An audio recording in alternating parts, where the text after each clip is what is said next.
नमस्कार.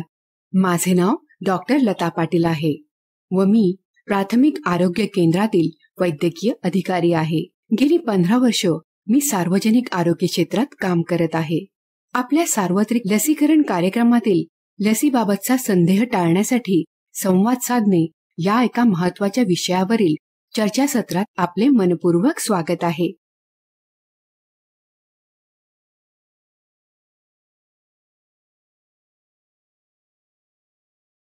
आपल्याला माहित आहे की लसीकरणामुळे प्रतिबंध करता येणाऱ्या आजारांपासून लाभार्थ्यांचे संरक्षण करण्यासाठी लसीकरणाची सेवा अत्यंत महत्त्वाची आहे आणि आरोग्य कर्मचारी म्हणून आपल्या भागातील पालक व काळजी घेणाऱ्या व्यक्तींना त्यांच्या बालकांचे लसीकरण करून घेण्यासाठी तसेच त्यांना लसीकरणाच्या सेवेचा लाभ घेण्यासाठी प्रेरित करणे ही आपली महत्त्वाची जबाबदारी आहे.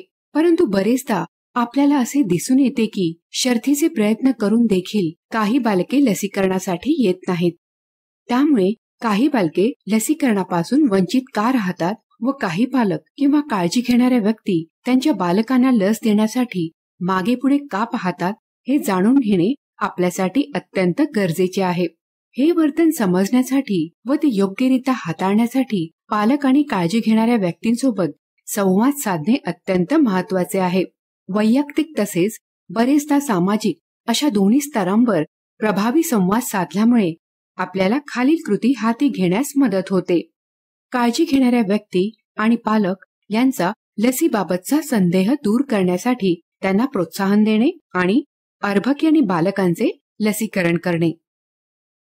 पालक व काळजी घेणाऱ्या व्यक्तींच्या मनात असलेला लसीबाबतचा संदेह हाताळण्यामध्ये तसेच त्यांच्याशी प्रभावीपणे संवाद साधण्यामध्ये आपली भूमिका जाणून घेण्यासाठी लसीबाबतचा संदेह हाताळण्यासाठी संवाद हे मॉड्यूल आपण 3 प्रकरणात विभागूया.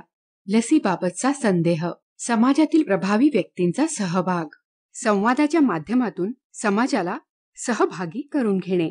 लसीबाबतचा संदेह या पहिल्या प्रकरणामध्ये आपण लसीबाबतचा संदेह म्हणजे काय हे पाहणार आहोत. त्याची कारणे व संभाव्य उपाययोजना यासंबंधी माहिती मिळवूया. समाजातील प्रभावी व्यक्तींचा सहभाग या दुसऱ्या प्रकरणामध्ये आपण समाजातील प्रभावी व्यक्तींना सहभागी करून घेऊन लसीकरणाच्या कार्यक्रमात त्यांची मदत कशा प्रकारे घेता येईल याचे मूल्यमापन करणार आहोत.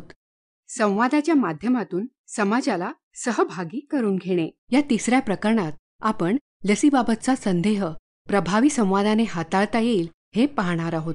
जर तुम्ही तयार असाल तर नेक्स्ट वर क्लिक करून लसीबाबतचा संदेह हे पहिले प्रकरण सुरू करा.